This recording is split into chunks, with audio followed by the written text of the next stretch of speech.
Media Network. Please join us in the chat room at wolfspiritmedia.net.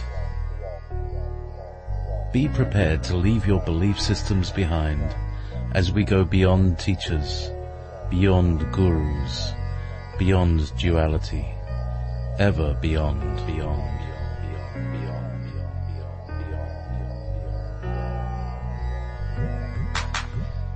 Tune in with TalkStream Live, search for Ever Beyond.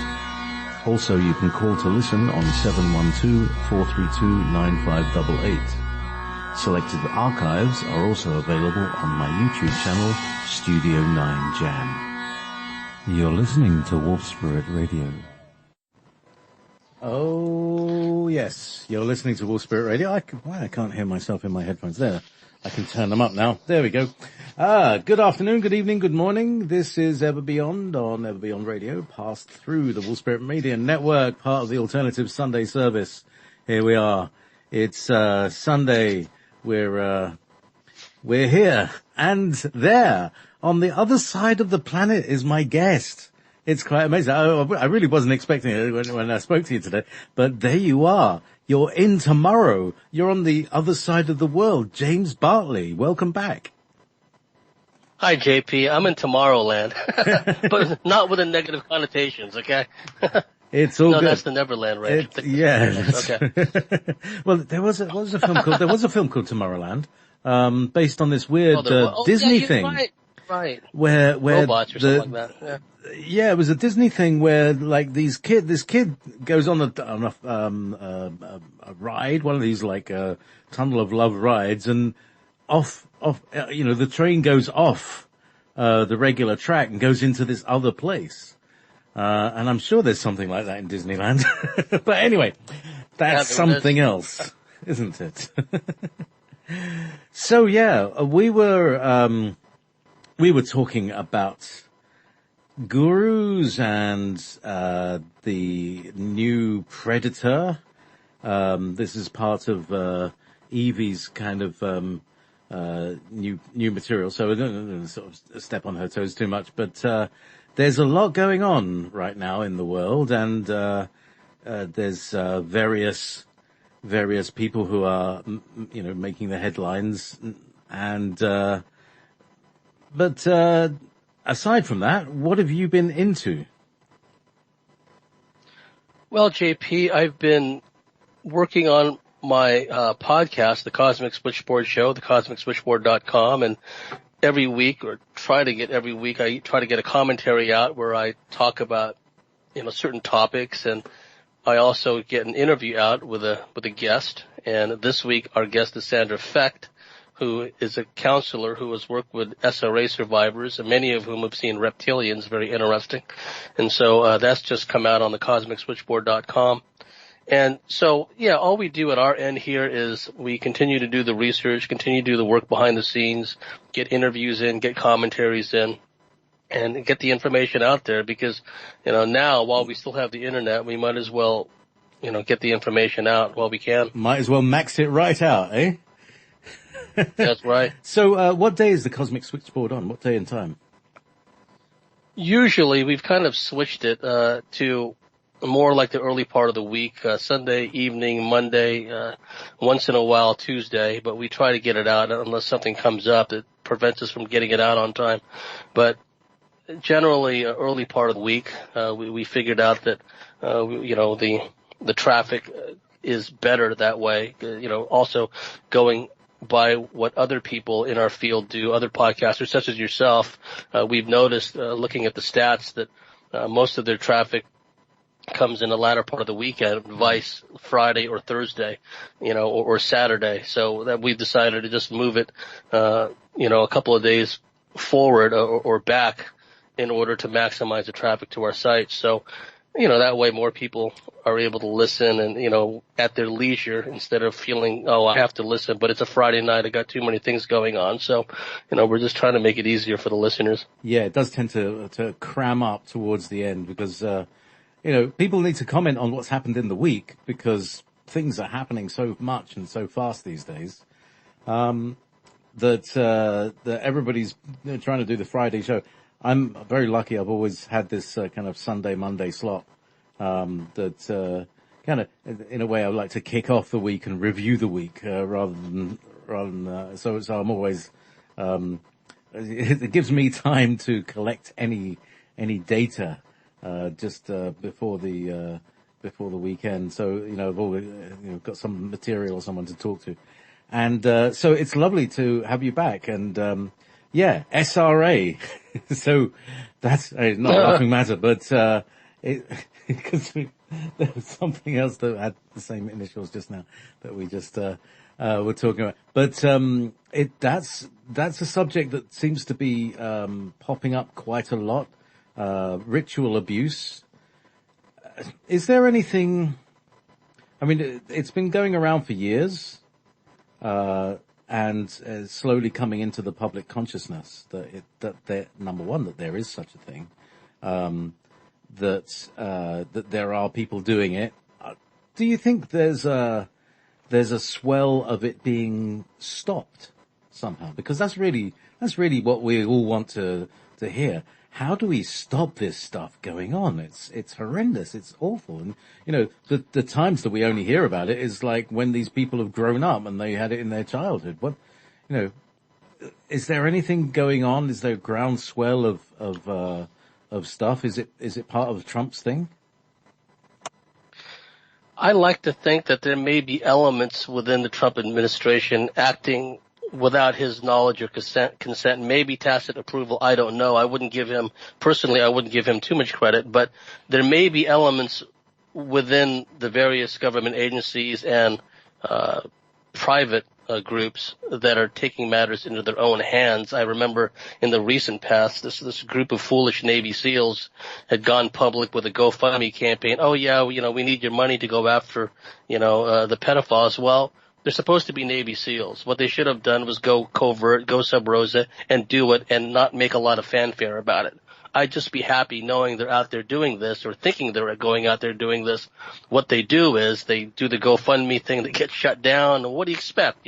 What they could have done, and this is just me thinking out loud, I don't approve of it, but there's money out there to be had, going out there in what they call the circuit, the private security firm circuit, going out there to Iraq or some other war-torn place turned into a failed state by the system, go out there and run VIP security for a few months, come back with a pile of money and use that to fund their efforts, going after these pedos. I mean, that's just me thinking out loud. But instead they have to go public and they were shut down. I like to think that there are people out there doing this on, under the radar, not wanting fanfare. Obviously not, because the last thing they want is this whole wretched system to come down on them. So hopefully there are people out there taking matters into their own hands, because JP, it's no longer a question of us versus them. There's a very well documented depopulation agenda going on right before our eyes. So, it's no longer a question of us versus them. It's a case of survival now, and not just survival in the physical plane. It's breaking out of this soul harvesting, soul recycling matrix and getting re-laundered again, so to speak. And we were talking about the predator gurus and the new gurus. That's one of their shticks, is saying, oh no, this is not a prison matrix. You're just in victim consciousness. Let's just all bliss out, right? And see, that's a problem, because people that are seeking answers, people that are seeking healing and wanting to reintegrate, they're getting sucked in by these predator gurus, and then their lives get turned upside down. Many of them fall for the mind control from these predator gurus and become the predator gurus' biggest defenders. We've seen that happen. So, now more than ever, people, if you're watching a video or listening to an interview or a lecture,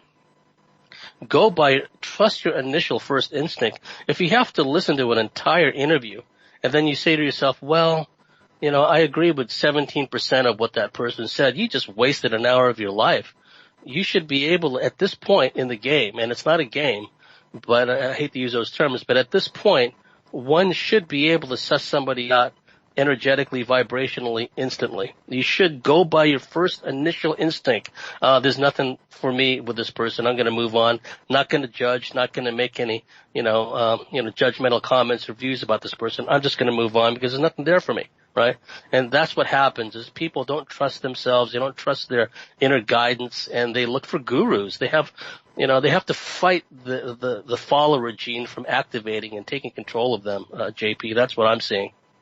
The follower gene. Now, so this is really interesting because, the top line of my show is, beyond teachers, beyond gurus. It's all about finding the teacher within, and the first teacher within is the gut reaction. But yes, a lot of people, particularly if they've been brought up within some kind of dogmatic system, be it Christian, Jewish, Muslim, whatever, that gene is kind of squashed out of them, isn't it? How do you regain that gut reaction? I know it seems like to some people it's a natural thing. It's like what's the word? Innate. But how do we get back to just being, as you said, to be able to say, oh, I don't like this guy, and switching off? It starts with being comfortable in our own skin and not being in our headspace and semi-detached or detached from our physical body, because we're here to be in physical embodiment and draw in those higher dimensions and, work through the earth plane, Mother Earth, coming up through, the soles of our feet and embodying within us. But we're so shame-based, JP. We're shame-based by narcissistic family members. We're shame-based by the schools, by religion, that we don't trust ourselves. We, lack self-worth. We don't trust our initial gut instinct because being shame-based, we don't trust ourselves. And so we defer to outside authority figures. And that's where the problem lay, because the new age, or the new cage, as some aptly refer to it, it's a religion by another name. All the same trappings of religion, the dogmas, the hierarchy, the authoritarianism, the intolerance, the unique jargon, lexicon, it's all there, right? And, we were talking before we came on the show. Our ability to manifest a full spectrum of emotions is what makes us unique. Alex Collier talks about this. Others have talked about this, where I wouldn't say that some ET races are jealous or resentful of our ability to manifest such a wide range of emotions, from pure unadulterated ecstasy bliss on the one hand, almost a nirvana feeling, and all the way to extreme rage, anger, jealousy, etc. on the other end of the spectrum. And we can do all points in between. And what these New Agers want us to do is they want us to bliss out perpetually, indefinitely. And by doing so, and that's what the teachings of these gurus are all about. Oh, this is not a prison matrix, despite everything we see all around us, right? The food, the air, the very air and ground and food is being poisoned. But we're just supposed to tune that out, because if we recognize that and we comment about that, and if we feel justifiable outrage about that, well, the New Agers will say, oh, you're just spiritually unevolved, you're allowing your base emotions to take control of you, et cetera, et cetera. So just bliss out and just, take it on the chin like a man or whatever, right? But in actual fact, our ability to manifest this wide range of emotions makes us extremely powerful, extremely dynamic. The late, great Carla Turner said, well-directed, justifiable anger at these negative aliens is a potent weapon. And they don't like our unpredictability. They don't like the way we can channel in a controlled way. I'm not talking about being in rage mode, being consumed by this all-consuming rage all the time, because that lowers us energetically into a frequency bandwidth which makes us fodder and like a meal for these negative entities, right? I'm not talking about that. I'm talking about, use the example of a Shaolin monk, okay, walking along, and he's got his, walking stick / beat down stick with him. He sees a group of travelers being set upon by highwaymen, by brigands, and instantly he just opens a can of whoop ass on the brigands, bows to the weary travelers, and goes on his way. He's not angry. He's not passing judgment on the brigands. He's got places to go, people to see, right? And we need to get to that stage where we bring our own inner harmony with us wherever we go. But when we need to swing into action, we can do it, either emotionally, astrally, whatever. that if people mess with us, there's going to be consequences in it for them. It's okay. Why is it okay, JP, for these new age gurus and predator gurus to conduct what I call astral rapetoid visitations upon people, women mostly in our field, women seeking help, women that are unhealed, women that have gone through a lot of trauma, right? And so these serial astral rapetoids go and rape them and mind muck them and do all these other things. But when we try to defend ourselves and our family, we're the bad guys. We're revealing a part of our character that is bad and dysfunctional and primordial, right? So that's what they want to do, JP. They want to pacify us. It's a new age version of the old Hearts and Minds campaign, right? Where they try to pacify us. If they can't bliss us out, then when we begin to question, they try thought control first. Oh, you're being too negative. You're being spiritually unevolved for saying or believing these things. And then when we manifest righteous indignation, righteous anger at what's going on, well-directed anger, not this all-consuming rage and all-consuming, madness, let's say, but justifiable, well-directed anger, then they try to castigate us.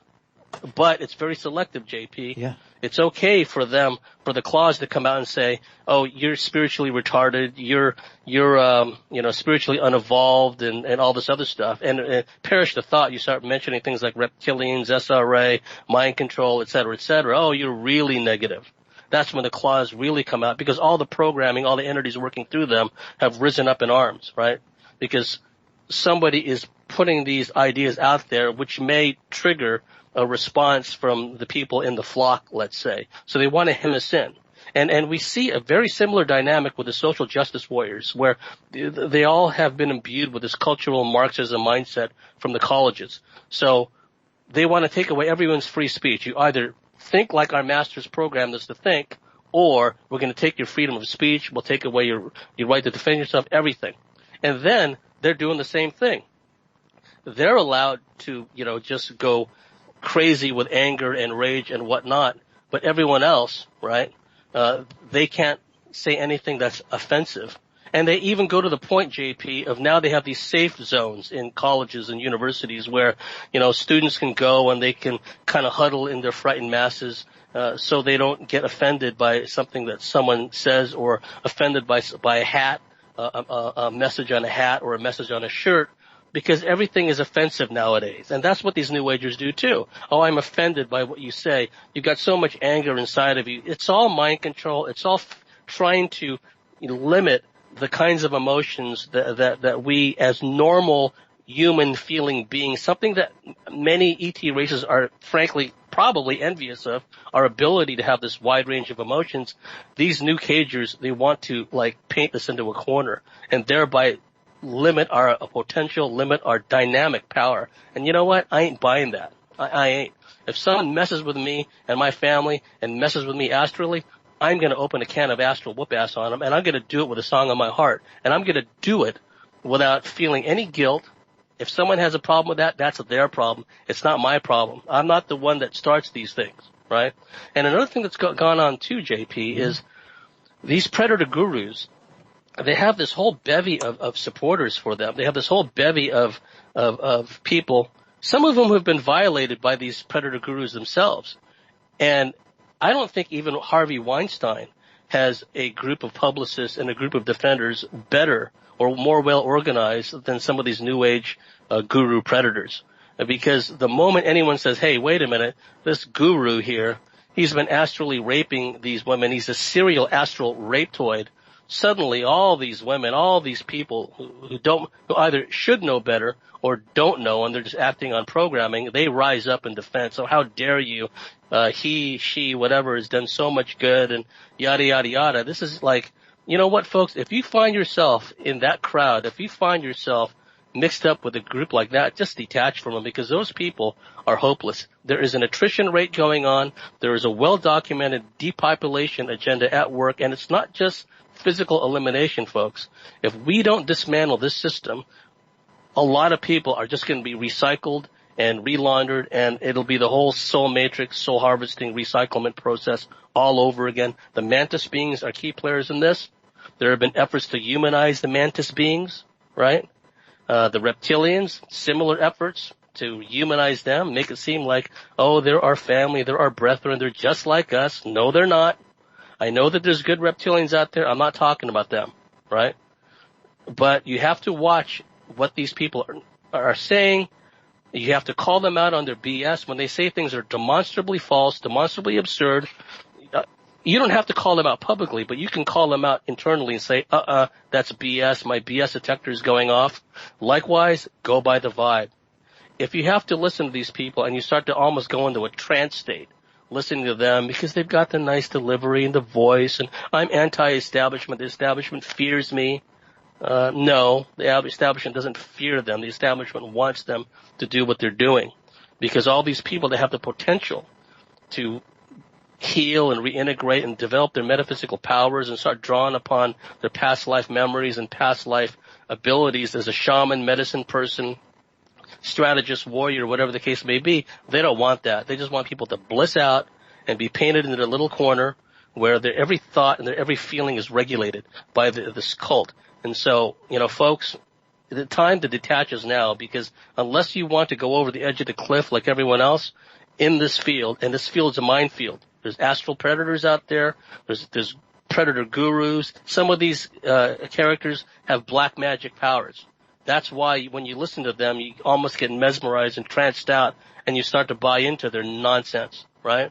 And this all comes back to your internal harmony and knowing what vibes and knowing what doesn't. And that starts with being comfortable in our own skin, not being shame-based, and having proper love for yourself, not self-adulation. That's another thing, JP. The grandiosity, the self-aggrandizement, the ego activation is always a red flag. Ego activation always leads to entity infestation. And just go and check out all these gurus online. And they're just so full of themselves. Everything out of them is just, endless posturing, grandiosity. And folks, you don't need that in your life. Each one of you is a dynamic, grand personage with innate metaphysical capabilities. And each one of you can make a profound difference. Each one of you in your own way can help dismantle this matrix system. You don't need these gurus. I don't want people to follow me. I want people to be leaders in their own right, but lead in a way where you do not have to be the authority figure. You do not have to compel others to think and speak and act the way you do. You respect people for where they're at and the gifts and the love they bring to the table. And you respect the skill set they have instead of always trying to regulate what they think and how they speak. There's a lot of that going on too, JP. Oh, you can't say that because, you're going to bring all this negativity into the world. You can't celebrate Christmas because that's a pagan holiday. Never mind that you want to get together with family and yada yada. Bah humbug. If I want to go and be with loved ones in Christmas, I'm going to do that. I don't need someone lecturing me about how it's a pagan holiday. I know all that, right?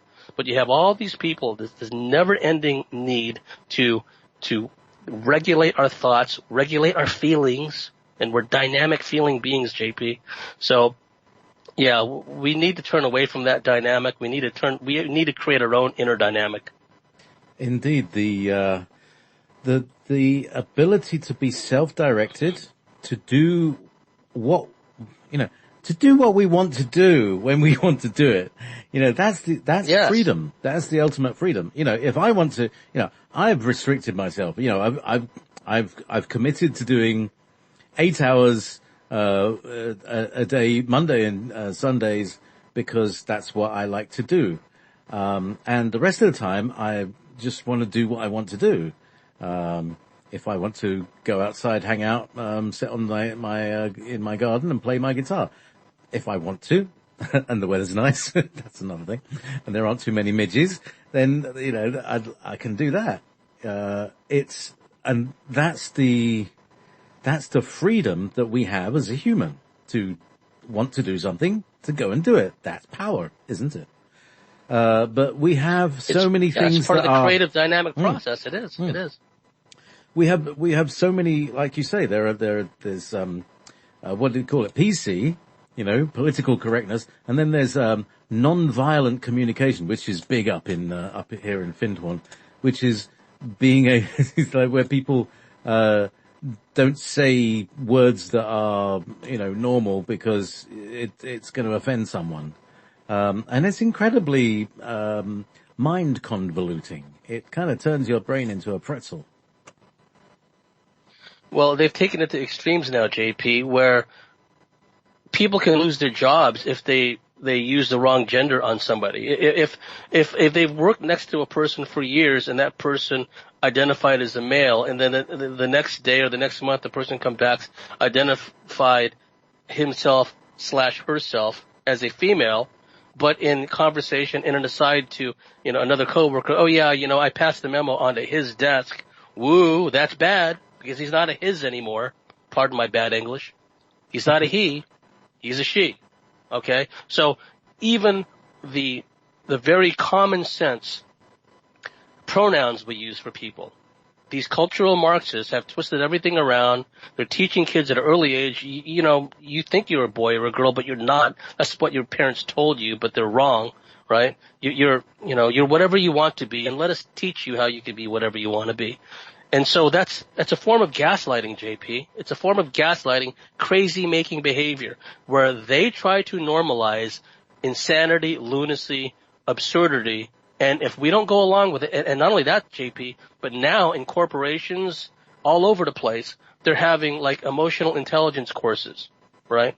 Where they're having these highly paid consultants come in from outside and teaches people how to manage their emotions, teaches people how to manage their emotions regarding change in the workplace, multicultural diversity, et cetera, et cetera. And if someone doesn't go along with it, if someone says, oh, wait a minute, there's certain changes in these, in the company I'm working with, which it's just causing a backlog in work and it's creating difficulties. Oh, the counselor and the consultant, in front of the whole meeting will say, you're just being emotionally,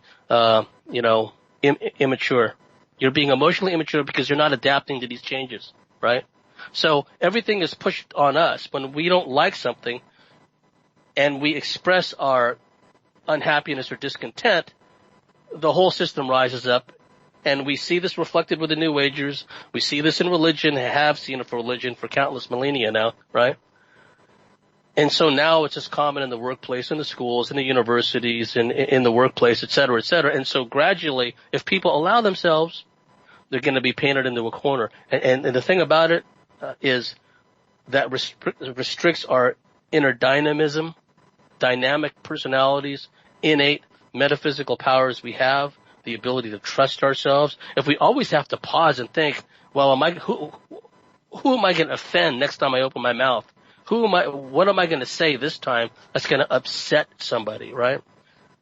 And the New Agers are right into that. These people that rise up and defend these guru predators, it's like, oh, no emotions. You can't use certain words. Can't talk about certain things. Oh, you can't talk about reptilians in this meeting. This is, that's too negative. Get out of here. You spiritually unevolved person, you.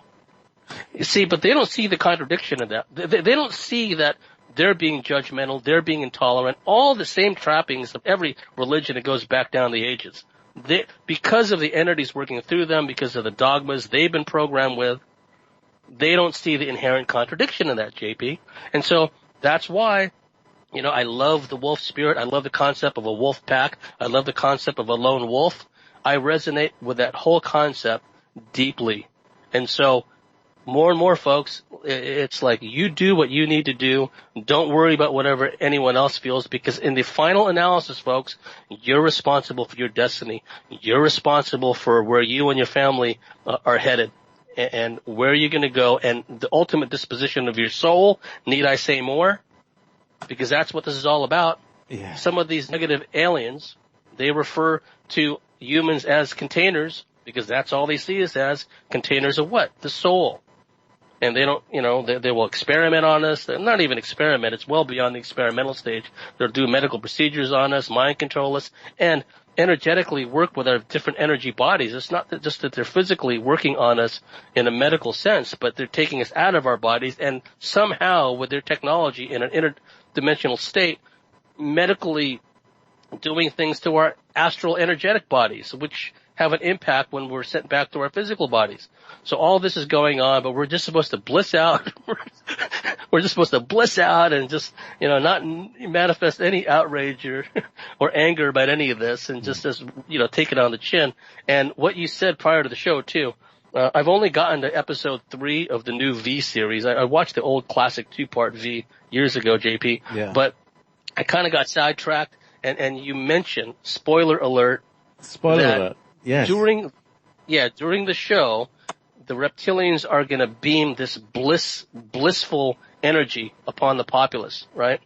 And folks, that's already happening, because some of these mantis beings, they can exude this feeling, this strong feeling of a love drug. Oh, I was in the presence of this mantis being, and it exuded so much love. And well, the love drug feeling is artificial, folks. That's not real. That's a big bug that's exuding a love drug feeling at you. And also you hear this too. I was in the presence of this mantis being. It was so omniscient. It was so wise. I felt the wisdom of the ages pouring forth from this big bug. Okay?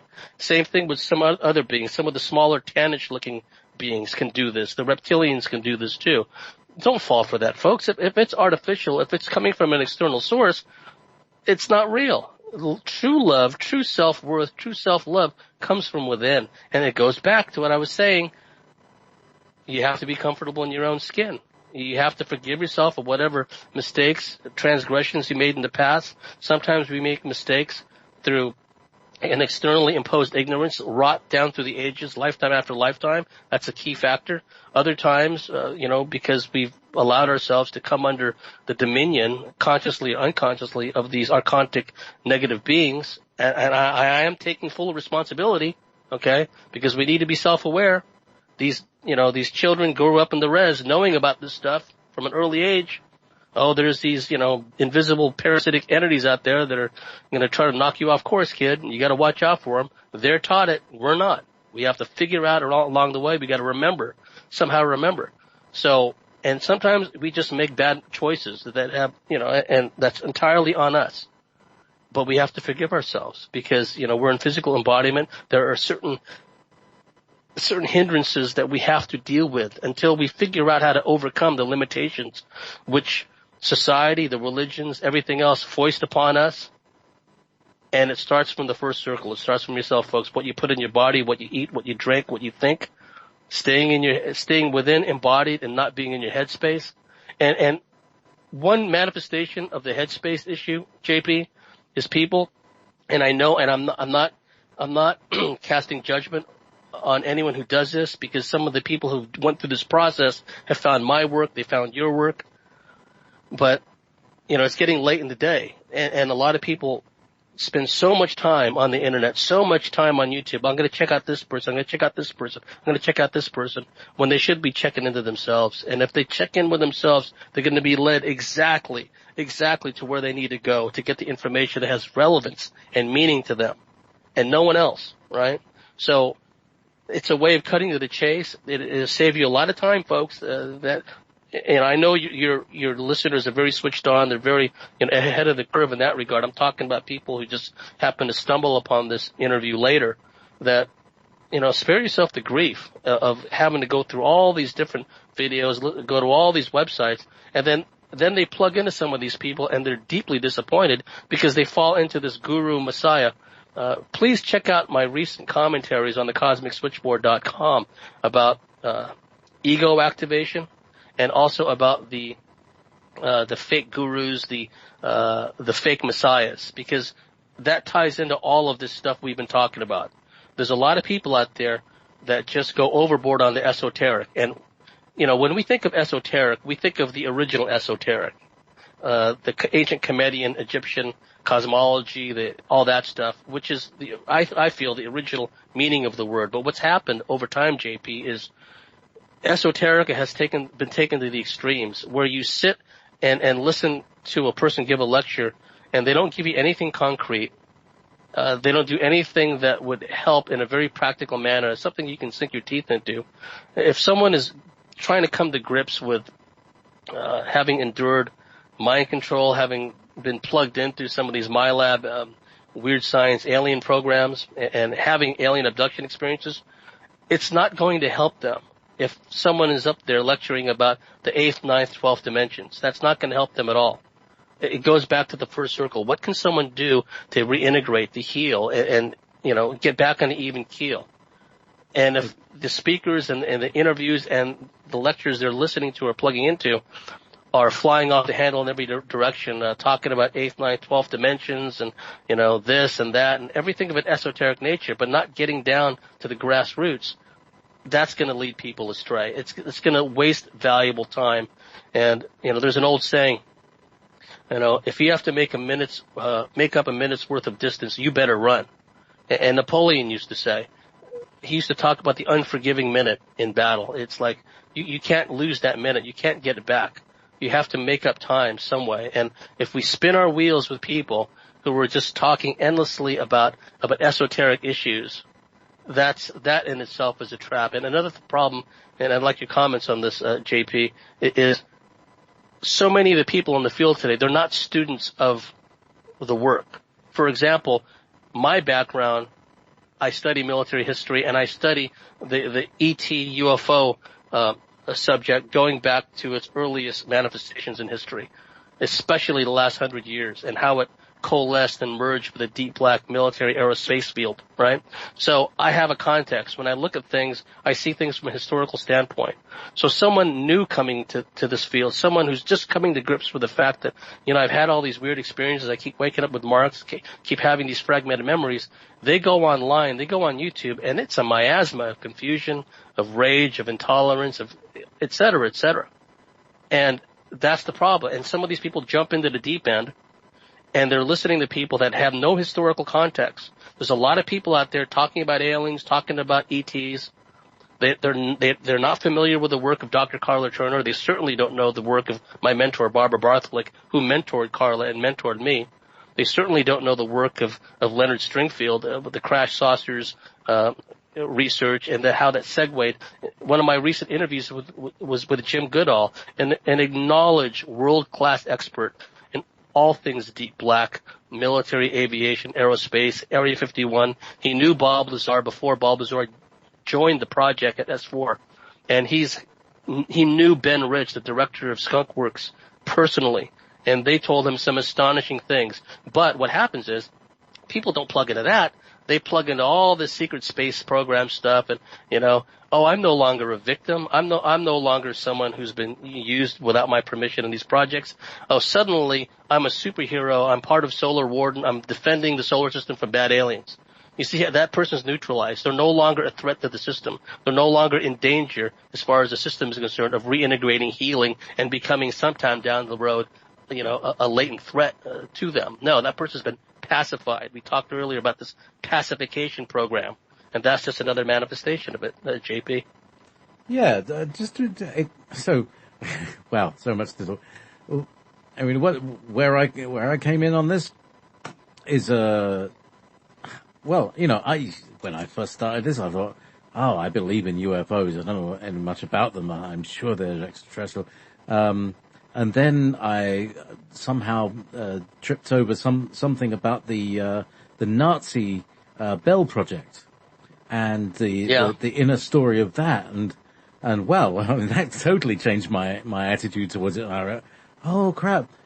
Actually, yes, they're more on the human thing. And then I discovered about the secret space program, and I joined the dots and thought, oh, hang on a second, that's got to be a Nazi program.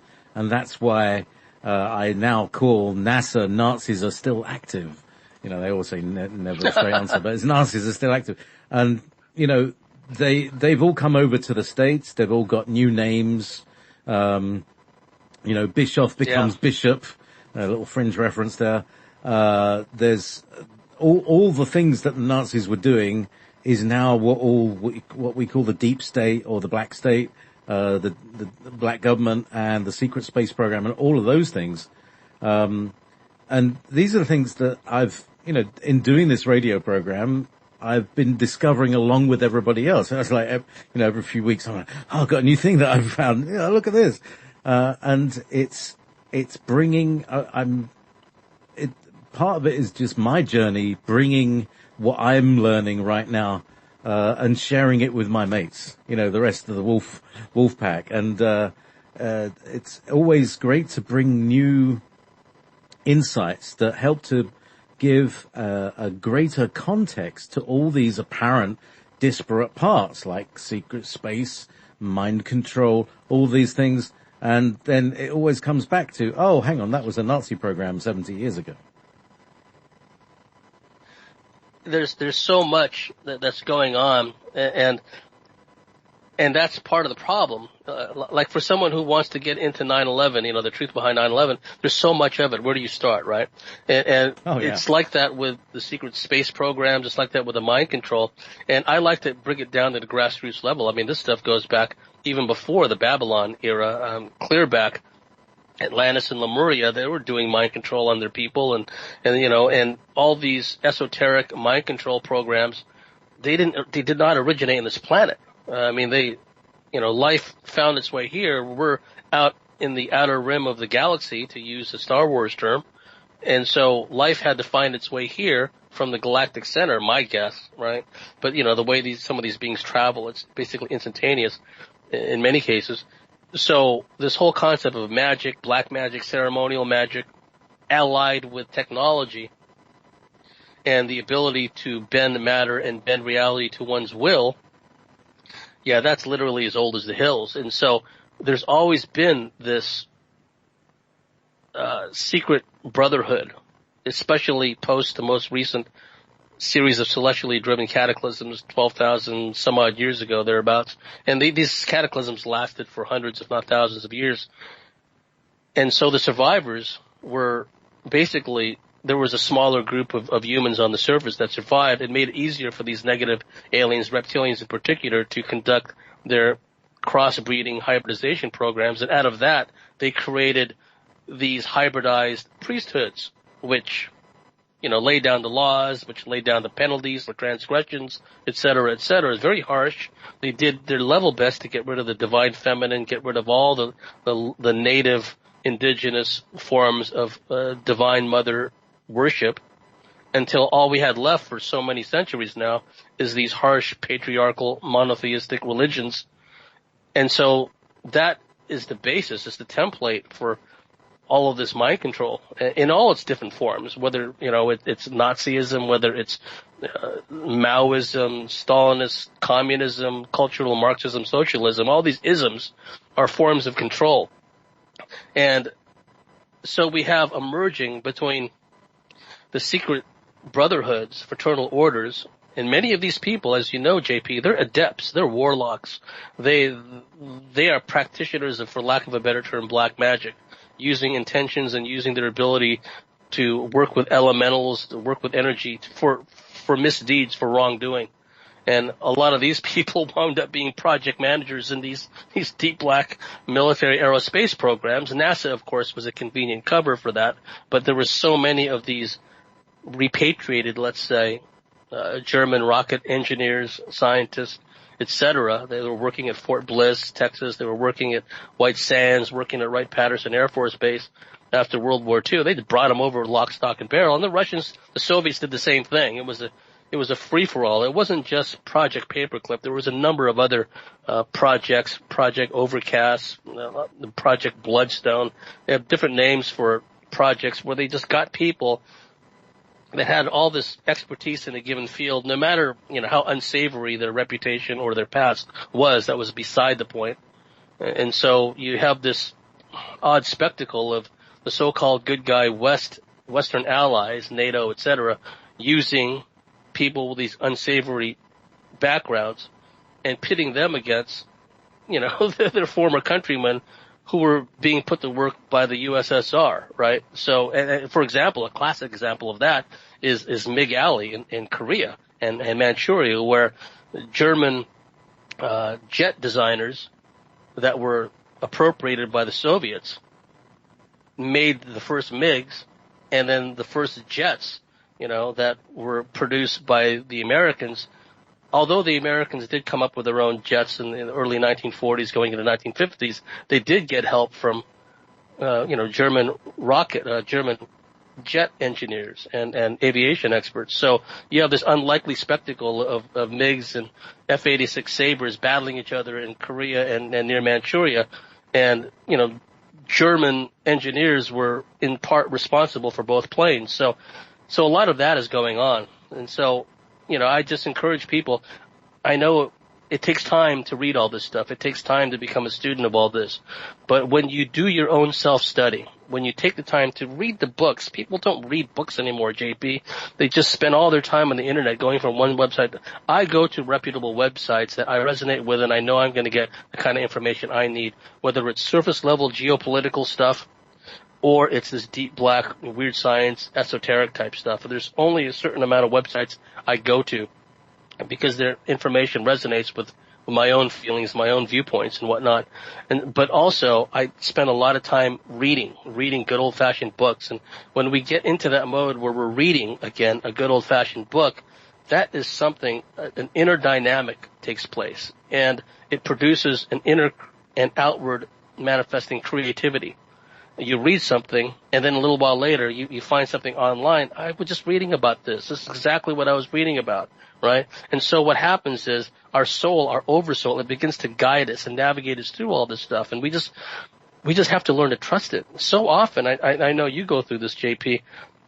I spend a little time online, and I find exactly what I need to find, and which forms the basis of my next commentary for the following week. Okay, I can use this, and this, right? 2 or 3 websites, and I already know, also based on the template of my own understanding, I've already got the basis of a good commentary, just by going to a handful of sites from trusted sources of information. I may not agree with everything that comes from these sources, but I get enough information that resonates with me, that which I can then turn around and give what I consider to be a knowledgeable, thoughtful commentary. And then every one of you listening out there, you can do the same thing. You can do what JP does. You can do what I do.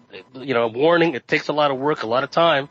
All the editing and trying to find guests, like, pulling hair and wailing and gnashing of teeth at times. You know how that is, JP. I've only been doing this for 2 years, but, the time it takes us to find someone to interview sometimes, but it's a creative dynamic process, folks. And every one of you has a story that needs to be told. Every one of you can make a meaningful impact in someone else's life. You'll be able to reach somebody, you the listeners, that JP and I will never reach, because you're you. And the person out there that you reach resonates with you more than me or more than JP. Yeah, exactly. So, let your voice be heard. Write a blog, get a WordPress blog going. Do a commentary, do a video vlog while we still got YouTube. And then increasingly more people are switching over to Vimeo because YouTube is getting so oppressive. So, yeah, the time is now. Make yourselves be heard and be bold with it. And don't cross the line and cause problems for yourself. You'll know, beyond a certain point, you don't want to cross because that'll, attract all this unwanted attention. But, just push the envelope out. And you know what? You will, start resonating with a lot of people, not in a guru type fashion, but hey, I resonate with him. I resonate with her. This person has gone through similar things that I have. And so, take the bull by the horns, folks. You can do it. Mm. One of the things I've always said about Wall Spirit Radio, it's not just lone wolves here. We've also got black sheep, and we all get along very well. Oh, yeah. And protect each other. And we're all learning, so like you say, a listener 1 year becomes a host the next year. And then the next year after that, they have their own radio network. And that's how it goes. And this is part of what I want to empower and encourage, in the, if anybody wants to do, to go along that path, I'll take them to that next step. I'll sponsor them to, have a radio show and produce it. And then they'll learn eventually how to produce their own shows and be like you, James, where you've got your own show, you've got a website, you've got the whole bit going there. You've your own network, and you're not. Well, you may be a PhD, I mean, you probably are, but you've grounded it out, and you've developed it from your own learnings and your own, basically you've done all your research and you're putting it out. And that's what everybody, the ideal is that everybody's like that everybody does that. That's what humans are going to be doing. Finding things out and sharing it with their group. Indeed. And what I also enjoy doing, and I don't even see this in a mentorship way. I was blessed to have my own mentor and very fortunate indeed. But I have no qualms in encouraging others and, people that may not be very well known, but they're doing great work, right? I love to have them come on my show. It's like, well, here's so-and-so, here's so-and-so's website information, contact information, and then for 2 hours, I just let them rip. I just let them, share from the heart and talk and share what they know. And because I see it, JP, as I'm nobody's leader, I'm nobody's guru. What I would love to see are a bunch of other people who become established, well-known, and start making a meaningful impact in their own right. Not that they need me to do that. They're already doing it. But I don't mind giving them a little extra boost, right? If I had a choice of getting someone like that, vice somebody who's well-known but a little ego-driven and I don't agree with everything they say just because I happen to need a guest that week, right? Nowadays, it's like, no, I'd rather get this person who I know is coming from a heart-centered place, who I know is motivated by, a heartfelt, sincere motivation to do what's right, and operating in their own sphere of influence, and give them a voice, give them an opportunity, encourage them, and hopefully, however it works out, they start getting more consults. They start getting, people coming to them. Oh, I heard you on James Bartley's show, and I really like what you said. And you know what? I just get tickled when I hear that. I get tickled when, and delighted when people say to me, yeah, I went on your show and these people contacted me and thanks so much. No, it's like I'm thankful to them. I'm thankful that they're doing all this, right? Exactly. I'm not the guru. I'm not the leader. They're the leader in their own right.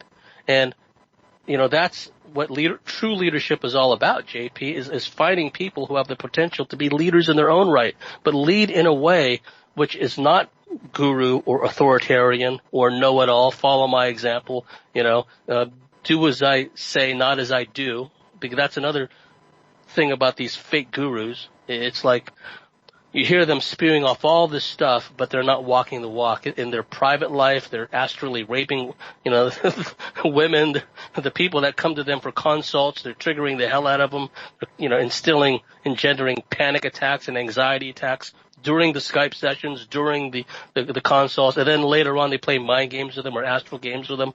There's a lot of that going on.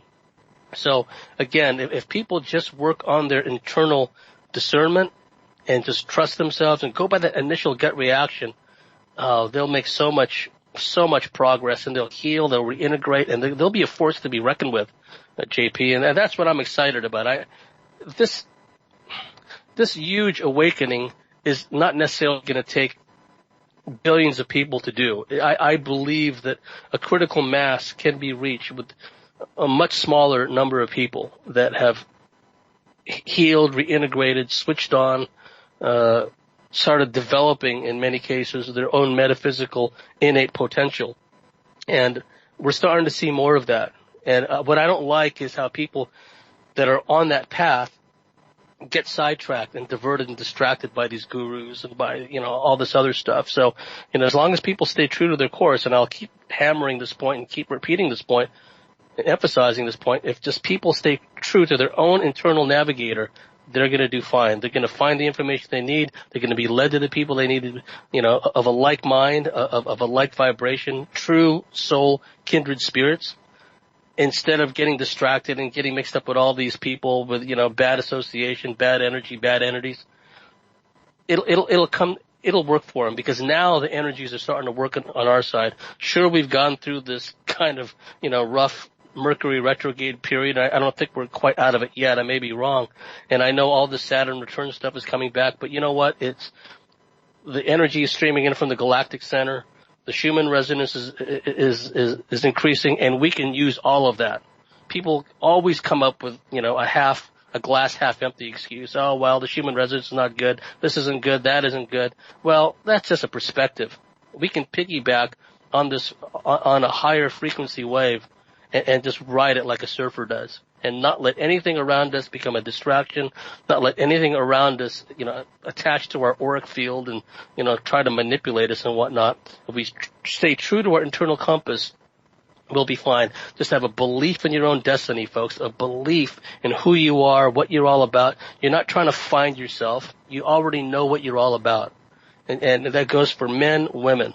And I'd like to see more younger people involved. JP, I don't have a bias against elderly people. Some of my mentors were, older than me that I love and respect. Yourself, I wouldn't call you elderly, don't get me wrong, present company excluded. But, like, when I go to these UFO conferences, when I go out and about, I'd like to see people in their 20s and 30s. I'd like to see more of them, you know what I mean? But I understand there's so many distractions that they have to deal with. They're being hammered and hemmed in from all sides, these younger people. But the ones that slip through the cracks, whoa, the potential they have to be game changers, JP. You know what I mean? And so, yeah, I'd like to see more younger people out there doing this too, in their teens, in their 20s, and their early 30s. That would be great. It's funny because a lot of the youngers, they've grown up with, they grew up past the X-Files. The X-Files have been going for years. It's like, yeah, I know about that. It's almost like they come in on the next wave. They know all the stuff. The main problem is that they have to get through all this fluoride and, all their mates eating Tide pods and drinking Tide from condoms and snort. Yeah. All this crap, all these challenges, all these things that take you away from yourself. That's what all the challenges, ice bucket challenge. How to get, that's what it's like waterboarding yourself so that you step out of your body, it is, why not MK yourself kind of thing. So we've had, people our age. I tell you, the other day I was in a cab and, I got home and he said, the first thing he said, have you got an old age pensioner card? And I thought to myself, my God, that's the first time I've been asked that in my life. And so, this beard, I don't know if the beard has to go a bit shorter, but it's, I mean, you saw it in the video before. It's getting a bit long and, I'm not sure if I might need to trim it a bit just to go. So I'm 57. So I'm 3 years away from being 60. So that's getting on a bit, but you're still a young buck with an old soul. Yeah. You're still a young buck with an old soul, JP. And a similar dynamic with me too, because, when I let my goatee get just a tad bit too long, all the gray sprouts out and, I start to look kind of, weather beaten and long in the tooth. But, when I trim it, and one of the advantages, folks, to being of Asian descent is when you look at us, we can appear to be like 9 or 97. You know what I mean? And people say, how old are you? They're shocked when I say I'm on my 53rd year, right? So, it's all how we feel internally. And, some of these kids that are coming, through, they're old, ancient souls. They just have to, avoid all these distractions, Exactly. It's the distractions that are the challenge for them. So listen, we're at the top of the first hour. I've got a track. It says 7 minutes and 32. I don't quite believe it, but this is Harold Melvin and the Blue Notes. And wake up, everybody! Wake up, everybody! Wake up!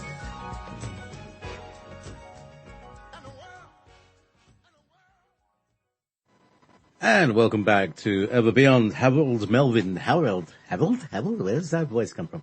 Harold Melvin and the Blue Notes. Wake up, everybody. Yes. No backward thinking. One of the lyrics says, no backward thinking, no forward thinking. I am thinking forward to my guest who is in the future here, currently in Australia. It's Monday morning in Australia and the mosquitoes. James, are you there? Just to make sure. Are you there with me? No, he's not back yet.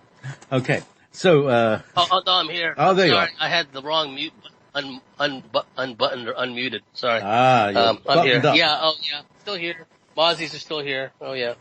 So, here in Scotland, we have these creatures like a kind of miniaturized, attack thing that have they have a built-in anesthetic, which means that you only feel them when they've already left your body. You know, they've already done their business. Time delay. Yeah. Yeah. So you feel this thing and you think, slap your head. And of course, you know, you're just slapping something that it was like, 10 minutes ago. You're just starting to feel the sting of it. Do they have a particular time of day or do they just bite all day?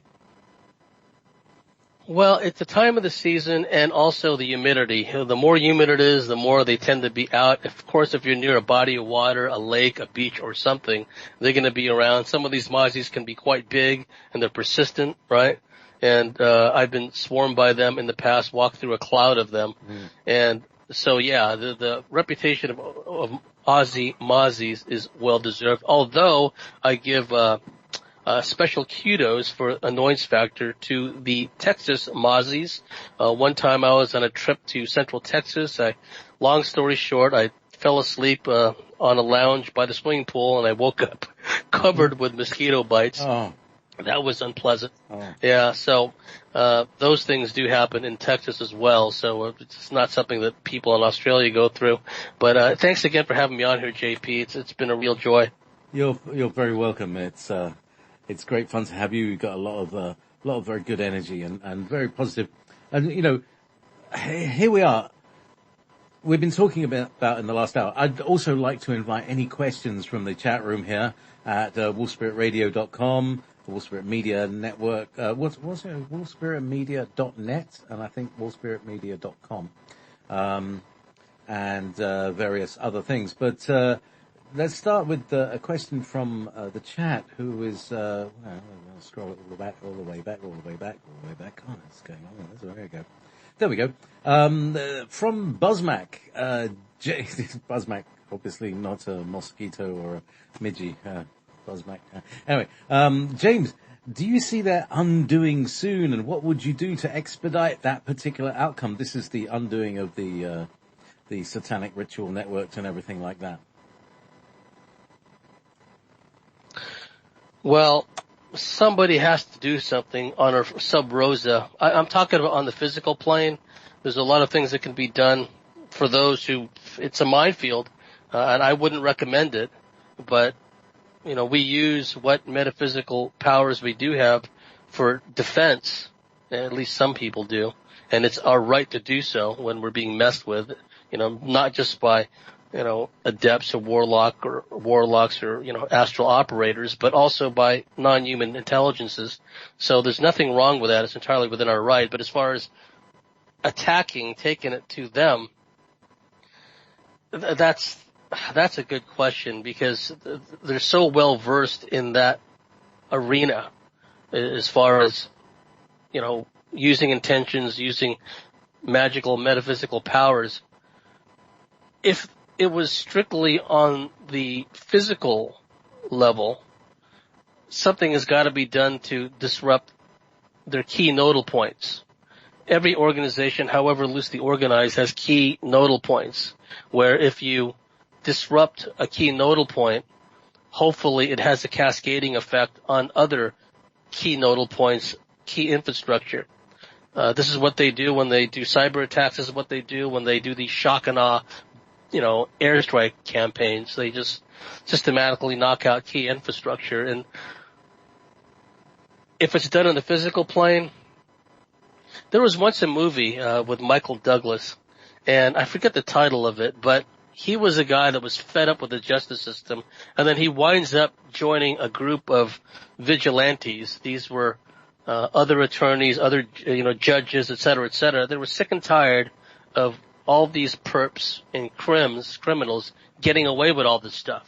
So they took it upon themselves to have these private kind of grand hearings, grand juries, so to speak, where they decided if they needed to covertly take out certain people, right? And then they would vote, and yes, this person's gotten away with too much for too long. Let's do something about him. And they had their own bevy of assassins, for lack of a better term. Again, it's a minefield. Those guys in the Navy SEALs, they tried to have a go at that. But again, they went public about it, which was stupid. In Vietnam, the Navy SEALs did not trust the CIA or the CIA's intelligence, right? Even though sometimes they had to work for the CIA in the Phoenix program. So what the SEALs did, a lot of them did, was they formed their own intel networks with sources of information they vetted personally, so they knew that they were not dealing with double agents, right? They knew they were not dealing with people who would leak information to the other side. So they formed their own intel networks, and that's what these people need to do, is form their own intel networks. They're the ones who are going to try to undo all this stuff. But, that's a tough call, and I don't really want to go in that direction, because I don't recommend covert action, because these people are past masters at it, going back countless centuries, right? So exposing it is a good thing, and there's a lot of people that have done a lot of great work in that regard. Sandra Fecht, who I just interviewed, of course, David Icke. And what's happening that I see is more and more of this is coming out into the mainstream, JP, where almost as an aside, they mentioned that, so-and-so is, part of a, trafficking network or a human trafficking network, or so-and-so was involved in, abusing people when they were in Hollywood or whatever. Recently, I can't remember the exact details of the story, but there was this one Hollywood starlet who had her own role in a TV show. It turns out she was part of a weird sex cult where she was recruiting women to be part of this sex cult, where this guru guy would have his way with dozens of women, but in the process he would turn them into sex slaves, where he would actually brand them with his logo. And this woman, this female actress, was part of that process of, torturing and mind controlling these women. And that's all come out. Now, I'm not going to say they're small fry. I'm not going to say that, those people are just throwaways, or the system is not protecting them, because every bit of exposure is good. You see, some people just can't see the forest for the trees, JP. I mean, during the whole Pizzagate thing, people were saying, I think some of these people were trolls. Pizzagate is just a distraction. It's just a distraction. Well, how could exposing pedophile networks that go all the way up to the highest levels, how could that be a distraction, right? But because people are conspiracy minded, they got conspiracies on the brain in an unbalanced way, all you got to do is throw the word hoax out there. All you got to do is throw the word distraction or psyop out there, and they can't see the forest for the trees. I didn't see, Pizzagate as a distraction. You look at Alex Jones, he had to knuckle under, and he had to, say, okay, I take back what I said about Pizzagate, blah, blah, blah, right? But that was a very real ring. That was a very real active pedo network. There's nothing distracting about it. Kids are really being abused. So, where there's smoke, there's fire, folks. So the more people know, and look how they're normalizing pedophilia too. That's another thing that needs to be pointed out, where wholesale importation of Sharia, where they're having child marriages. Hey, it's their culture. It's racist for us to complain if this 90-year-old codger wants to marry this 4-year-old girl. Who are we to complain? It's their culture. That's racist and Islamophobic, isn't it? Right? But see, they're normalizing that. And on the other hand, and it's all cut from the same cloth, with programs like Safe Schools, and they have different names for it in different countries, they're teaching all these gender studies increasingly to younger and younger children, kindergarten, first grade, second grade, third grade. They're teaching them about gender fluidity. They're teaching them about sex and masturbation at an early age. And even the children's books, the illustrated children's books, have overt, blatant sexual, in some cases, bestiality theme. I've seen these myself. So it's all coming out in the open now, where they're pushing what's really going on sub rosa, behind the scenes, eyes wide shut kind of stuff. They're pushing that in our face, saying it's normal. If you don't go along with this, right, you're a bigot, you're anti-LGBT, whatever the case may be. You're anti this, you're anti that. It's thought control. It's limiting our choices. It's limiting what we can say or not say about certain subjects. So they're normalizing pedophilia. We see this also in Netflix cartoons. We're seeing this increasingly in the cinema, in TV shows, over and over and over again. Males are routinely depicted as either a beta type male, effeminate, weak, indecisive, etc., or they're being depicted as, well, not necessarily gay or homosexual, but like indecisive, fragile, weak, don't even know what end of a hammer to hold, because they don't want alpha males, folks. They don't want males who stand up on principle, stand up and, defend their families, defend, what's right. They don't want that. They want all these weak beta-type males who easily distracted, easily pacified, easily neutralized. So that's another thing, and that's why they have so many estrogens, female mimicking estrogen hormones in plastics, in the ink for receipts, dockets, in the food, in the vaccines, right? All males are being feminized, okay? And now when we kind of do our alpha male roar or growl or whatever, that's bad too, because we're not supposed to be manifesting strong emotions, right? So anyway, I don't know if I answered your question, Buzz, but generally it's up to the individual how they deal with it. We're dealing with a far-flung network of these human traffickers, of pedos, and always remember, folks, that the ultimate source, the driving force behind this is essentially non-human. It's reptilian in nature, and it's archontic in nature. And people have to know when they look at someone like a John Podesta, when they look at someone like a Kevin Spacey, look at the facial structure, look at the hooded eyelids, look at the way their face is shaped. That's a reptilian human hybrid you're looking at. That's not a normal human. And go look at all these pictures, rogues gallery pictures of serial murderers and serial sex offenders. Just look at their facial structure. They don't look like us, folks. They're in humanoid shape, but they're not like us. They have a genetic, neurological, indeed spiritual predisposition to be taken up by these non-human, in many cases, reptilian entities, although reptilians are not the only ones that take people up as host. Mantis beings can do that.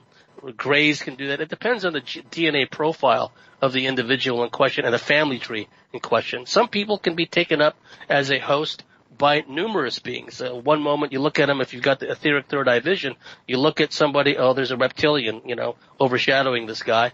And then you look back a few minutes later, now there's a mantis being, okay?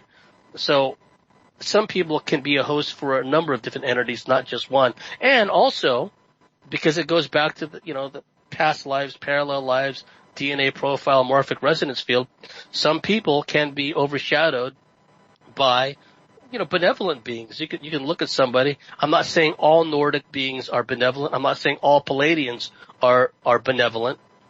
But sometimes you can look at somebody with the etheric third eye vision and, there's like a Nordic or a Palladian being overshadowing that guy. I don't know if they're aware of it, right? So that's going on too. We are the sum of all of our parts, folks. And we are hybrids at some level, each and every one of us. And some have just, it just depends on the DNA mix, right? But I don't know if I answered your question, Buzz, but that's a difficult, nut to crack. And, but I think exposure, is one of the important things because knowledge is power. So here's another question from Rainbow Weaver. Is James able to give us quick facts of new predator difference to love bite? So, she knows it's also Leona and Eve's work, but maybe you can't go into details, but kind of like you were just saying, look at the bone structure. What is, I mean, you were talking about this, charisma thing that they have, that they draw you in. How do you reckon, is it possible to catch it? Oh, I can feel myself slipping into, is it possible to catch it or at least correct it once you've been through it? You know what I'm talking about? Yeah, well, I've gone through the alien love bite, so I know how it feels, and I know the onset of it. I know that it hits you energetically. You feel it right in the heart center. You feel it right in your base and sexual chakra. It's an energetic grab. It's like something is grabbing you energetically in those parts. It's a tug, and it's directed at and has to do with another individual. Usually, the opposite sex, but sometimes they'll pair people up in these love bites, of a same-sex scenario.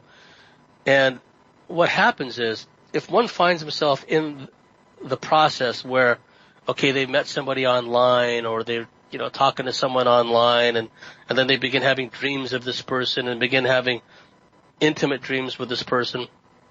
Well, in some cases, I'm not saying in all cases, but in some cases, that could develop down the line into a fruitful, meaningful relationship that was meant to be. That's just how they happen to get together. But you'll know when it's not real.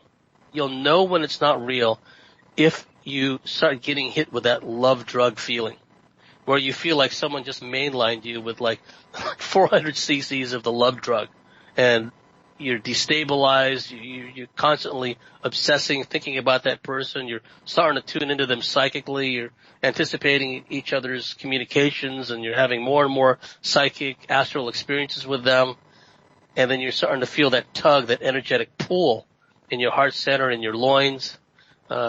You begin to pine away for them. You begin to feel an unrequited love for them. And there could be stumbling blocks to consummating a physical connection. And Barbara Bartley always told me that astral sex is far more addictive, far more of an emotional, energetic harvest for these negative parasitic entities than physical sex, all right? Because, physical sex can only last so long. But in an astral, interdimensional context, that's happening beyond linear time. It's happening beyond the physical senses. So all your senses are opened up, and all your energetic centers are opened up. All your different energy bodies are engaged. And so the feeling and the energetic exchange between the two, it will have all the trappings of regular quote unquote sex, but it's being done in another dimensional, higher dimensional energetic state. And so everything is amplified, emotions, feelings, et cetera, et cetera. And if the entities make the people go through this again and again and again, pretty soon they want it. They want, this connection with the other person. They begin to feel this unrequited love pining away for this person. And if there are natural stumbling blocks to meeting with that other person, if one or both are already involved in committed relationships, if they've already got children with their current partner, if there's a tremendous geographical gulf between them, one person's in here in Timbuktu 22 and another person is over here in Timbuktu 29, right? How are they going to get together, right? And so let's say that they're also they add the dynamic in of there being in a committed relationship, then everything's got to be done on the sly. Oh, you got to erase your text messages. You got to erase your Facebook messages. You got to, you do all that stuff. But the way that you start to detach is you don't give in to the compulsions because, okay, we're speaking frankly here. We're all adults, right?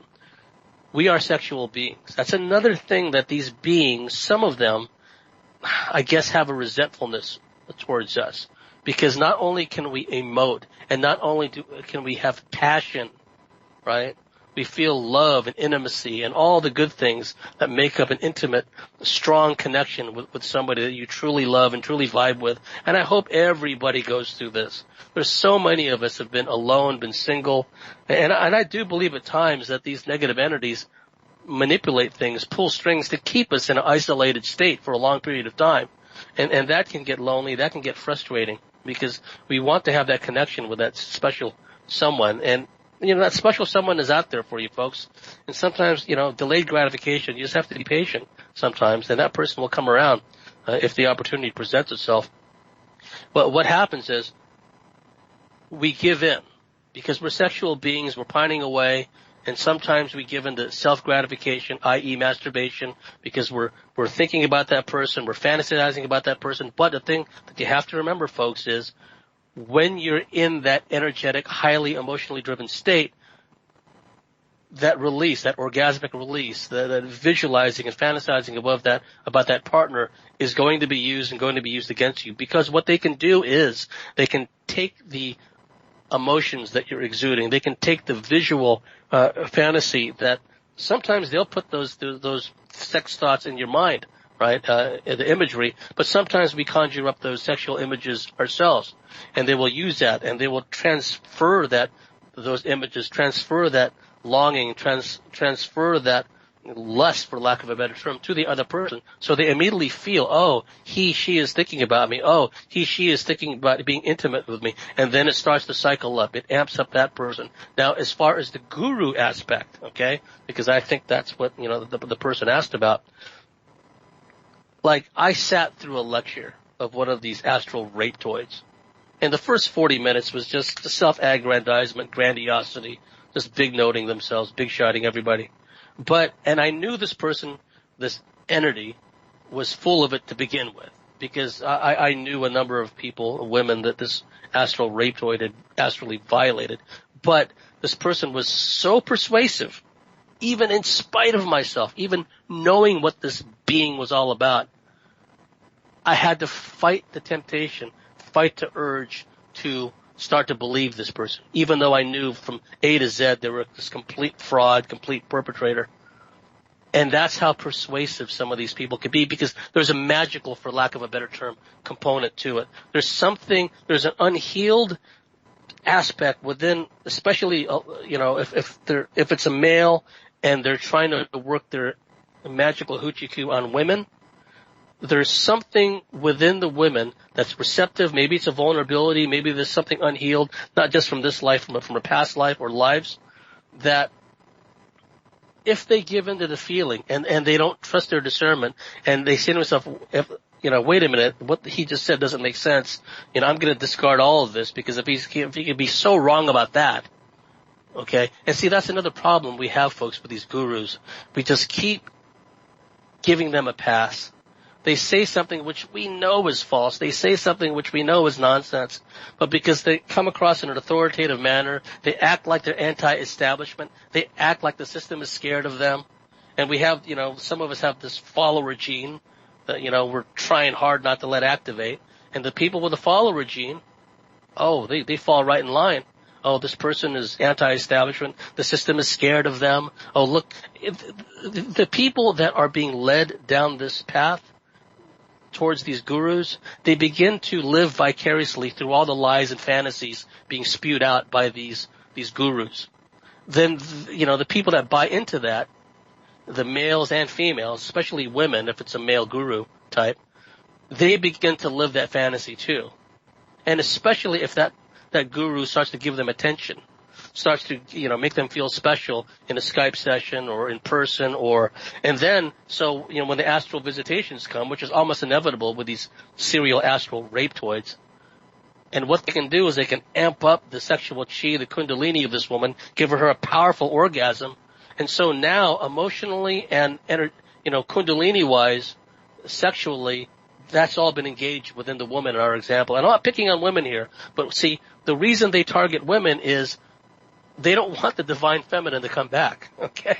They want us to keep us in, the outward trappings of all this gender fluidity and, beta males everywhere. But don't make no mistake about it, folks. It's still very much a patriarchy, okay, at the upper levels. Even though they engage in all these heinous things, child abuse, et cetera, and orgies with all different genders and sexes and everything else, it's still very much a patriarchy at work here. But they're just, creating all this divide and conquer and confusion within the sexes and whatnot. So when this guru starts to use his astral magical hoochie-coo on a woman, well, if she doesn't have the self-worth, if she doesn't have that innate, guidance to tell her, oh, this guy's full of it. This guy's a perp. This guy's a predator. If she mistakes the energy he's exuding as some kind of chemical reaction, oh, I really vibe with him, and I really like I really like the tone of his voice. Tone of his voice got nothing to do with it. A guy could sound like Joe Cocker, but if he's got a real message, right? If he's got a real heartfelt perspective, go with that. Right? But if he sounds like really calm and, I'm anti-establishment, I'm for the people, I'm against the perps, but meanwhile they're astrally raping women in a serial fashion, you know what? It's not normal for people to start showing up in your astral dreamscape and doing these things because it's a violation of one's sovereign right. And also, another thing that happens is these women begin to get caught up in what Barbara Bartley called the enchantment. They get caught up in what she called the drama of the love obsession. Oh, he loves me so much. He's astrally projecting. He's doing things against me. And it's some of these women who've been violated in this fashion. They're these perps' biggest offenders. It's like I said earlier in the first half, if you thought Harvey Weinstein has a bevy of supporters and defenders, some of these gurus, these predators, they've got heaps of these unhealed women and unhealed males that will rise up and defend them. They won't want to hear anything, negative about these people for all the reasons I cited earlier. And so how do you detach from that? You recognize it for what it is. You catch them in one single lie or one single untruth, one single thing that doesn't resonate with you, and then you just emotionally detach from that person. They try to contact you. You have to break up all comms, folks, because the internet is an electromagnetic conduit. These astral rapetoids, all it takes for them is to see your picture online, see your Facebook profile, and they can instantly tune into you energetically and start to visit you astrally and start to remote view you and start to create all these synchronicities. And you'll think, wow, ever since I met this person, I had so many synchronicities. He seems to know everything that I think and everything I feel. Well, that's because he's not even entirely human. He's a hybrid. He's a reptilian Draco hybrid or a mantis hybrid, whatever the case may be. He's got these powers. He's essentially a warlock, an adept by another name. They don't call themselves that, right? And so when you begin to feel that, you begin to detach. And also, when you start to feel that strong, and sometimes I'm just talking about in a simple love bite context, but also this can be applied to the gurus too. When you begin to feel that tugging in your heart center, you begin to feel that tugging in your sexual chakra, your base chakra, you've got to preoccupy your mind and your thoughts with something else. You have to get up, sing, dance, turn music on, go out, take a walk in the woods, go out and walk barefoot in your yard, go find something like competitive sports on TV, do something. Because if you start to give into that feeling, the energetic pull, emotionally you're going to be engaged, and then a whole cycle of OCD thought loops, intrusive thoughts, et cetera, will start bouncing in your mind. You'll start to be detached from your physical body. Your physical body will start to go on autopilot, responding to all the energetic pulling that's going on, and then you'll start to lose control. You should get to a point where, okay, there it is. I'm starting to feel that tugging in, my chakra, my loins and all that. Also, you have to avoid any kind of discussion online that starts to, with this person, right? That starts to delve into intimate, sexy, sexting or whatever, because that pulls you in even more, because communications will start to be used against you, right? You're already being hammered astrally. You've already been linked with this person, oftentimes through childhood, intermittently over time. So sometimes it takes a while for someone to energetically, psychically disconnect. But the thing about the internet is that's something that's entirely within your own control. Either you say to that person, look, let's not talk about these certain things and, have all this sexy, intimate talk. Let's just talk about other things. Let's talk about how we can, subdue these feelings, and because we all know that it's artificial. It's not real, right? And so it's a time when logic can be utilized in a safe way within the context of this metaphysical, energetic, psychic connection. Okay? So I hope I answered your question, but one can successfully detach from these energetic astral manipulations, astral love bites. It's been done, and it's not easy to do. You have to not give in to these frankly base, impulsive desires. And because sometimes what happens, as Bartley pointed out, if one or both people are lonely or they're unhappy, they're in an unfulfilled relationship, whatever the case may be, the enchantment kicks in where they begin to, live this kind of enchanted fantasy life where, okay, I haven't been getting my needs met, my physical, intimate needs, my emotional needs, but, I'm having this strong connection with somebody, right? You have to logically look at it. It's like that person, I'm in Timbuktu and this person's in Timbuktu 29. They're just not practical. We're either in relationships or we have responsibilities, we have jobs. We just can't up and drop everything. And I've seen it happen, JP, where people get caught up in the love bite. Person A picks up and they move all the way out to person B, and then the aliens pull the plug on one or the other and the things don't work out and 2 lives have been destroyed. The one person left his job or her job and left family behind and everything else, and, so it can be done. I tell you folks, one can successfully disengage, detach from the alien love bite and from the manipulations of these gurus, but it takes a lot of willpower, and you can't give in to the compulsion to self-gratify. You can't give in to the enchantment and the desire for, allow all these unmet needs to be filled by this artificial relationship that these aliens are putting together, or the controllers, because the MyLab controllers will also set up these love bites between people if they want to use them in pairs and ops and in missions and so forth. Don't try not to get caught up in that, because what'll happen is it's an emotional, energetic harvesting. You get run out like a wet rag, but these entities feed off your loosh, and at the end you are the loser, right?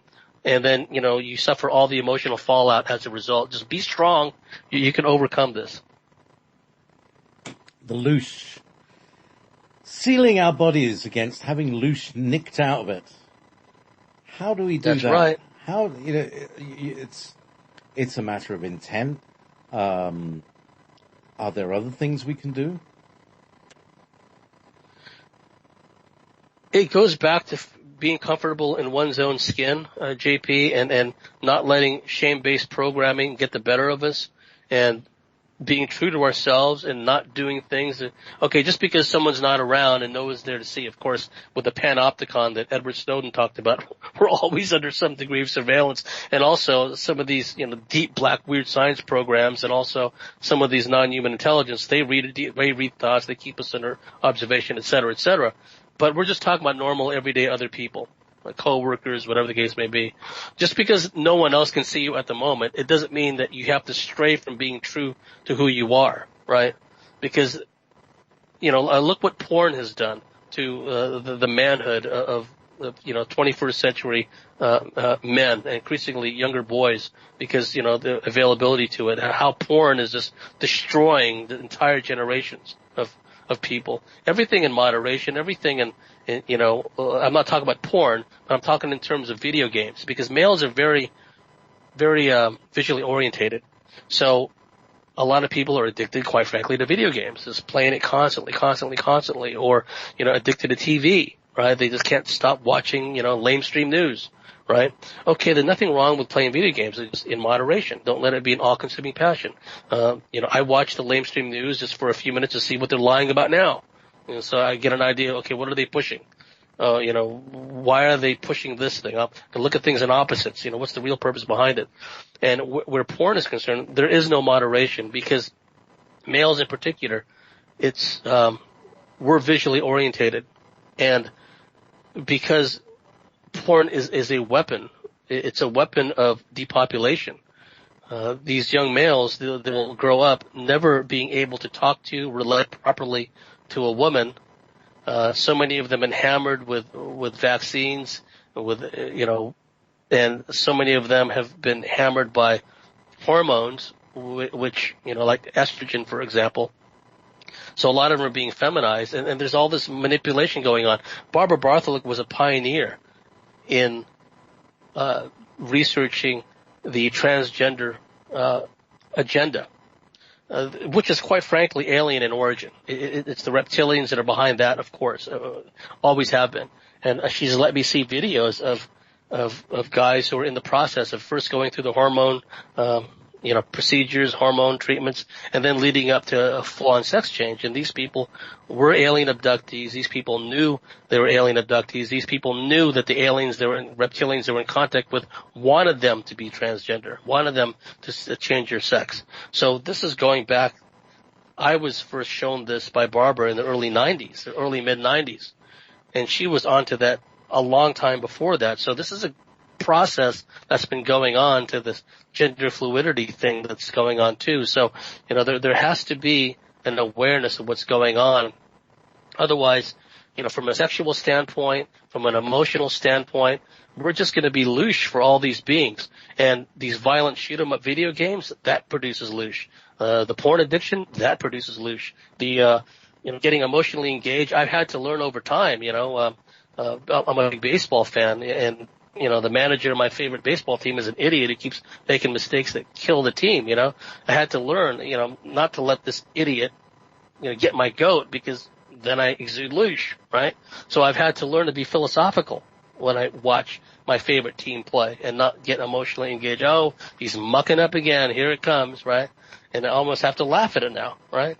So I've had to get to that place within where I was not exuding this stuff. And another problem too that a lot of people have, especially those, JP, that have a surface level understanding of all this, they get bogged down in sites like InfoWars, etc., which are just negative reinforcing, despair reinforcing, hopelessness reinforcing, fear reinforcing websites.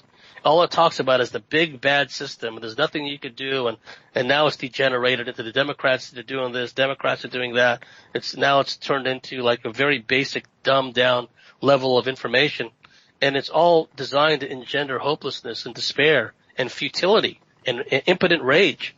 And so people have to stop going to those websites. Do what I do. I go to InfoWars just for a moment to look at the headlines. Oh, that's what they're putting out. Okay, and then move on, right? I don't get engaged. I don't allow my emotions to be engaged. I stay neutral. As much as possible, I stay grounded. I stay balanced. I stay on an even keel, and I let this stuff wash over me like water off a duck's back. And when we get to that stage, think of the Shaolin monk that I mentioned earlier, right? Where you're just in this calm state, but when you need to be energized, when you need to be activated, you can do it, but then you can revert back to being a calm, kind of mellow state. That's not blissed out, but calm, mellow, tranquil. They don't want us in a state where we're just harmonizing with nature, harmonizing with the universe, because that makes us stronger. They want us in a state of disharmony. They want us in a state of disruption, a state of like impotent rage, and we can't do that because it'll just feed them.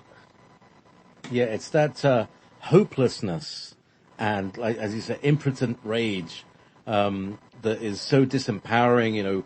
What can I do about it? And that's why people get depressed.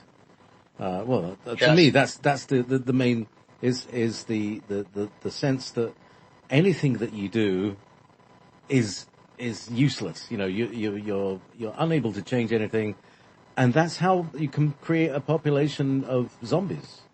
Because everybody's depressed. They go to the doctor. I'm depressed. Well, take this. And this is, the pharmacological product which keeps people in a zombified state and keeps them in the unable to do anything because they're all medded out.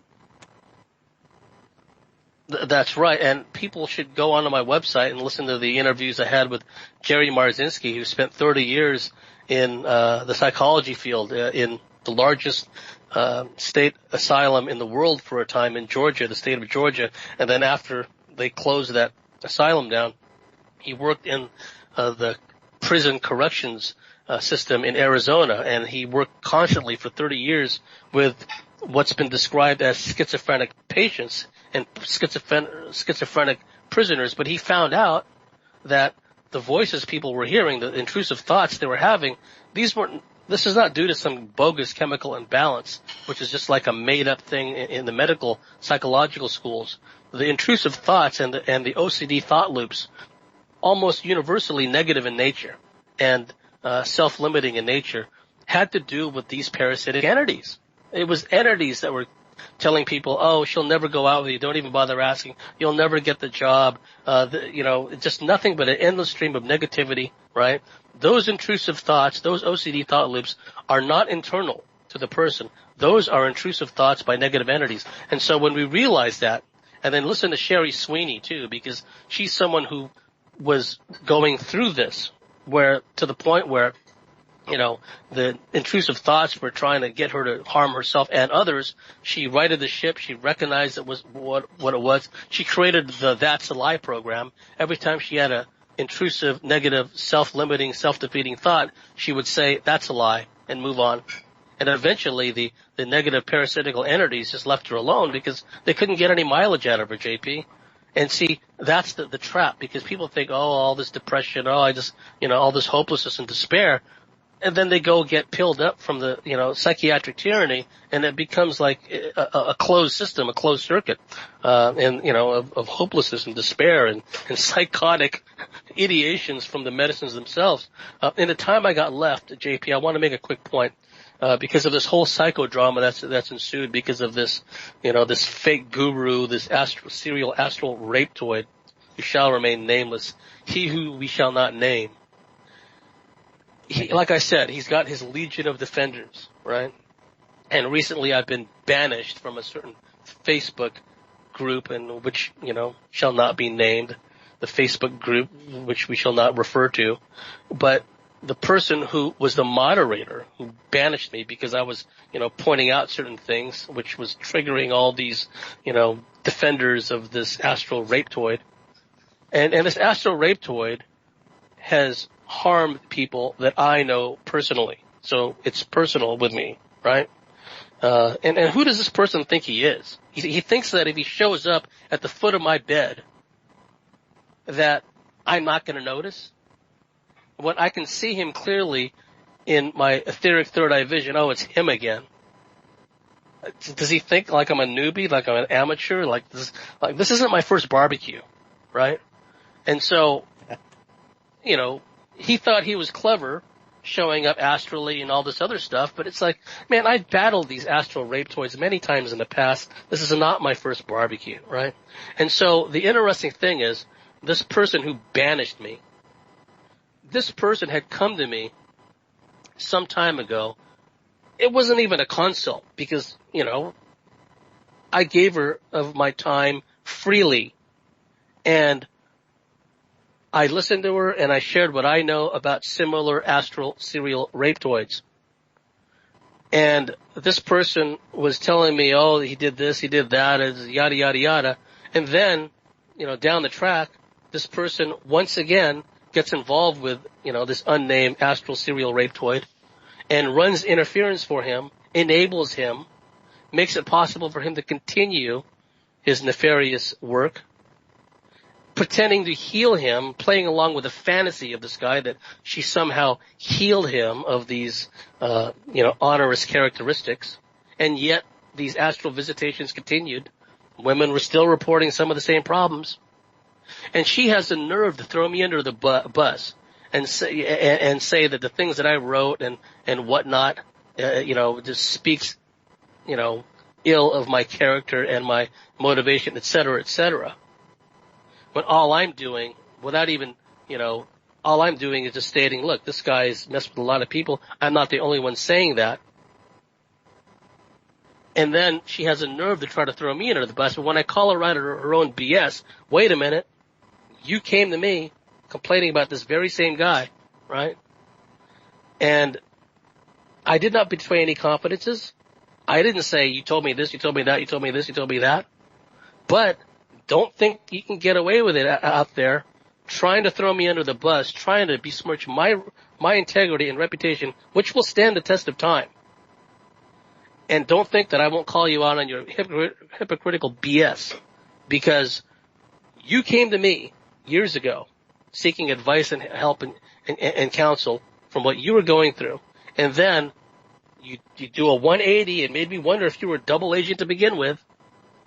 Because a number of women have come to me, some people that are very close to me, that have dealt with this astral rapetoid, and then this person does a 180, goes back to working with this astral rapetoid, runs interference with him, enables him, buys into his fantasy that she somehow divested him of these onerous characteristics, like she separated him from some marauding entity that was responsible for all this. Of course, he's not going to take responsibility for his own actions, right? So, I'll just leave it at that.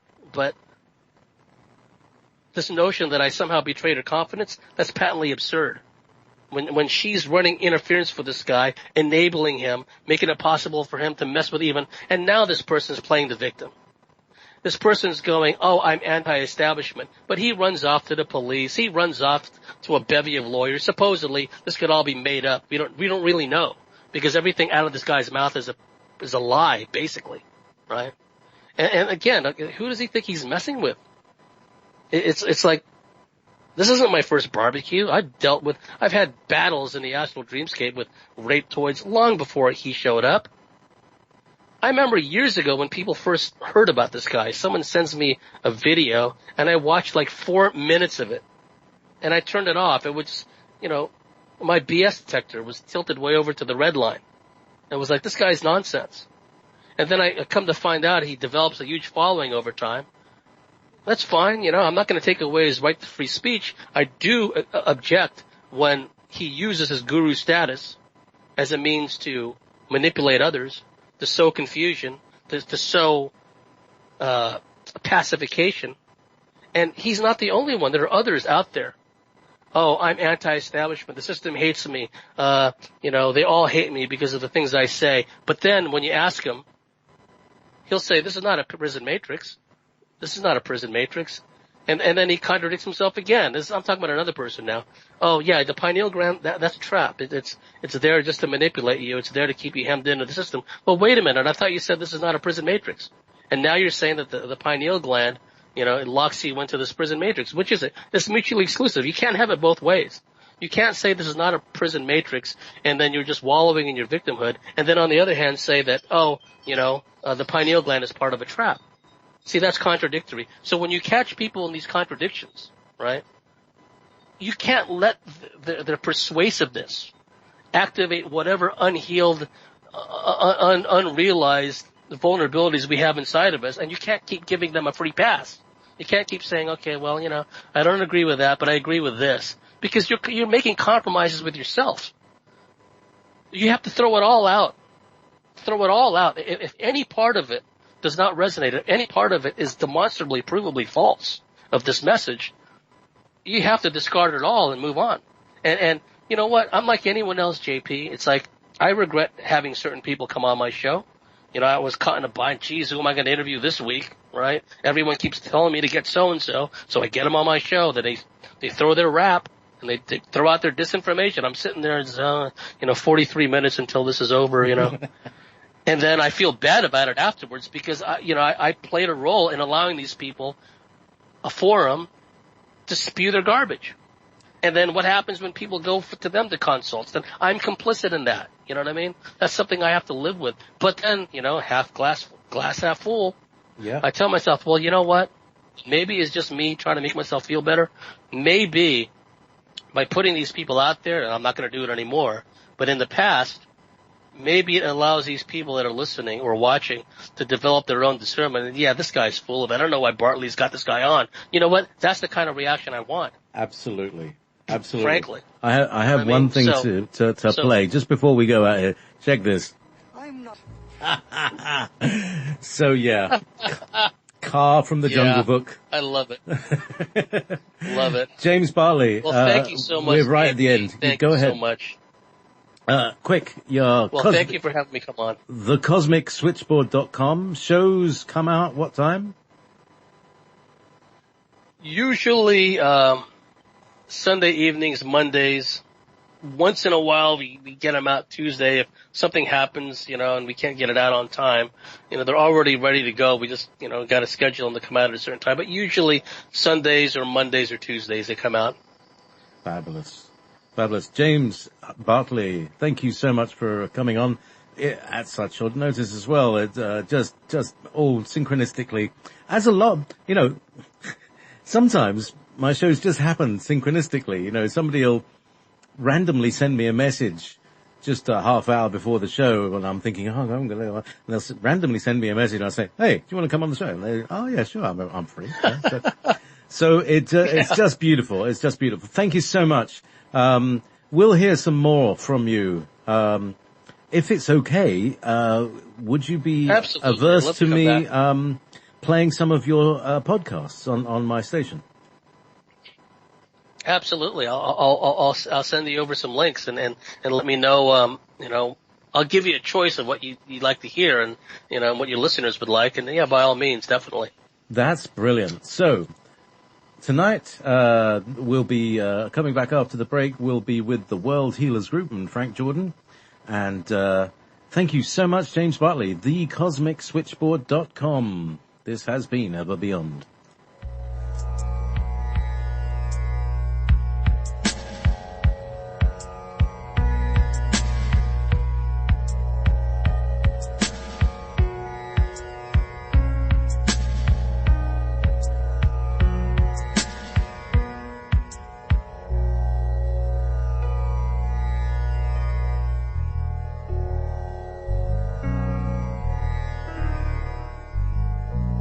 Beyond.